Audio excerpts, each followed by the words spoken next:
Salam sejahtera bagi kita semua yang diberkati oleh Tuhan Yesus Kristus. Pada kesempatan ini, izinkan saya untuk kembali berbagi berkat rohani bagi saudara melalui kebenaran firman Allah yang akan saya sampaikan dari Injil Matius pasal yang kedua, ayatnya yang ke-13. Masih berkisah tentang peristiwa Natal atau masih berhubungan dengan peristiwa kelahiran Tuhan kita Yesus Kristus ke dalam dunia. Saudaraku yang diberkati Tuhan, tema umum Natal nasional kita yaitu Allah menyertai kita atau disingkat dengan Immanuel. Saudara yang diberkati Tuhan, tentu kalimat ini harus kita pahami lebih jauh. Kalau dikatakan bahwa Immanuel, Allah menyertai umatnya, yang dicatat di dalam Injil Matius pasal pertama ayat 23 itu, kita salah pahami bagian itu, maka kita akan terjebak kepada sebuah pemahaman bahwa kalau Allah beserta dengan kita, maka kita akan mendapatkan sebuah keamanan, sebuah kekebalan dari masalah-masalah hidup. Itu menurut saya pemahaman yang masih belum dalam untuk kita renungkan. Sebab di dalam peristiwa Natal sendiri, kalau kita melihat waktu Yesus lahir, Yesus justru tidak mendapat keamanan di sana. Justru Yesus mendapat ancaman yang begitu berat, di mana nyawanya yang akan dihabiskan oleh Herodes pada waktu itu. Jadi bagaimana korelasi antara kalimat Allah menyertai kita atau Immanuel itu dengan keadaan atau kenyamanan, keamanan daripada hidup orang percaya? Ini yang perlu kita renungkan dalam hidup kita, sehingga kita tidak menjadi orang-orang yang nanti kecewa dengan Tuhan kalau kita diperhadapkan dengan persoalan-persoalan dalam kehidupan ini. Apalagi persoalan itu mengancam nyawa dan keselamatan kita. Loh, di mana Tuhan? Bukankah Tuhan menyertai saya? Bukankah Tuhan yang menyatakan diri sebagai Immanuel menyertai saya? Kenapa saya harus sakit? Kenapa saya mengalami kegagalan dalam usaha? Kenapa rumah tangga saya hancur? Kenapa pelayanan saya begini dan lain sebagainya? Ada banyak pertanyaan-pertanyaan nanti yang membuat kita akhirnya gelisah dan pada akhirnya kita kecewa. Kecewa dengan orang lain, kecewa dengan diri sendiri, terlebih lagi kecewa dengan Tuhan. Karena salah paham tentang Allah menyertai kita. Itulah sebabnya pada saat ini saya membawa kita kepada sebuah pemahaman yang lain daripada Allah menyertai kita ini.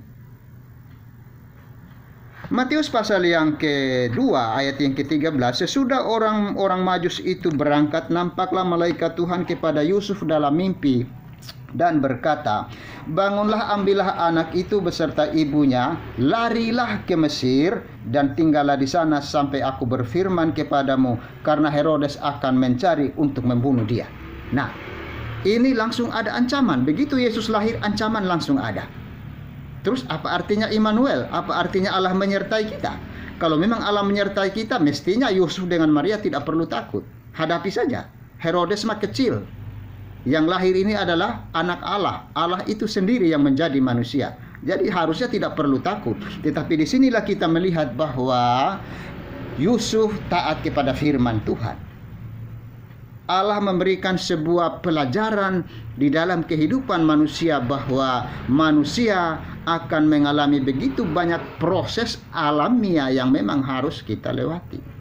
Tetapi dalam setiap proses itulah Immanuel, Tuhan tidak pernah meninggalkan kita. Ketika Allah berbicara kepada Yusuf bahwa pergi, lari, bawa anak itu, Yusuf taat.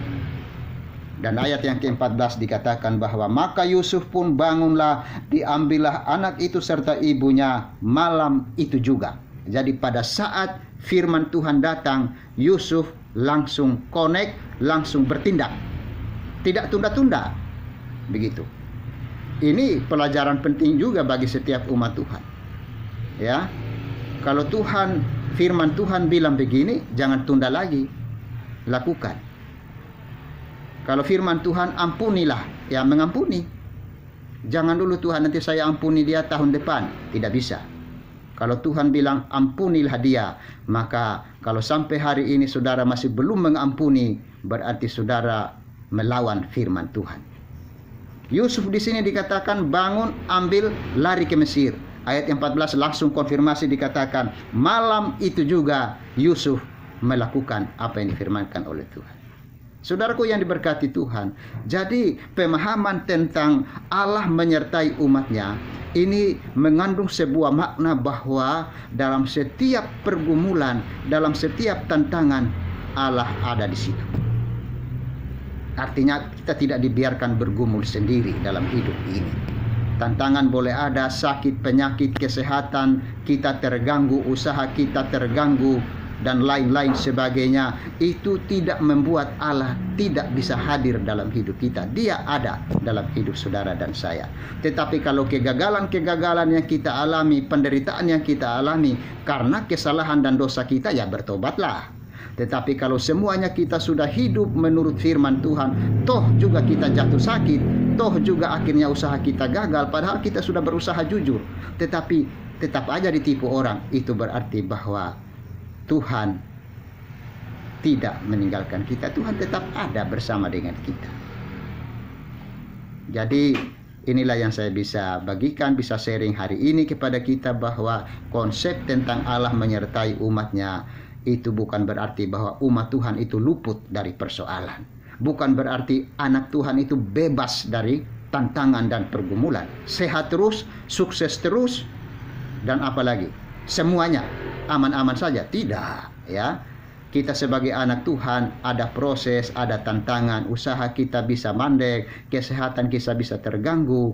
Itu semua bisa terjadi dalam hidup ini. Justru dalam momen-momen seperti itulah kehadiran Immanuel itu nyata dalam hidup kita, bahwa dia tidak pernah meninggalkan saudara dan saya. Kiranya renungan ini menjadi kekuatan buat kita yang saat ini umat Tuhan yang sedang bergumul.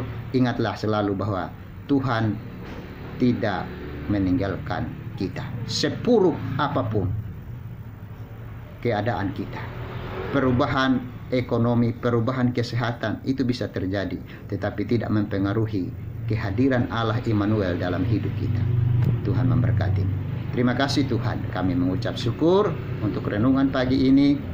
Biarlah lewat renungan ini kami kembali dikuatkan oleh Tuhan, sekaligus kami ditegur oleh Tuhan, agar supaya pemahaman kami tentang penyertaan Engkau dalam hidup ini Tuhan, bahwa itu bukan berarti membebaskan kami dari proses, tetapi Tuhan ada dalam setiap musim. Tuhan ada beserta kami dalam setiap proses hidup ini. Yang menyakitkan sekalipun, Tuhan tetap menyertai. Terima kasih Tuhan. Dalam nama Yesus Juru Selamat kami. Amin.